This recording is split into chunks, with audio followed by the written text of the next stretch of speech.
ang Islam ay relihiyon ng kilos at gawa. Hindi sapat na tayo ay naniniwala at hindi natin ginagawa ang mga bagay na pag-utos ng Allah. At ganyan din ang mga paghahanap buhay.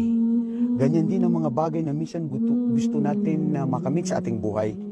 Kinakailangan natin ng kilos. Kinakailangan natin ng gawa. Kung ang isang buntis kapapanganak pa lamang, sinabihan ng Allah na gawin mo yung asbab, gawin mo yung paraan para bumaba ito sa'yo. At yun nga ang nangyari. Bumaba at nagsihulog ang mga ang mga datilis na ito na kung saan nakain ni Maria o si Birheng Maria na siya si Maryam sa Quran na mayroong isang kabanatang patungkol sa kanya.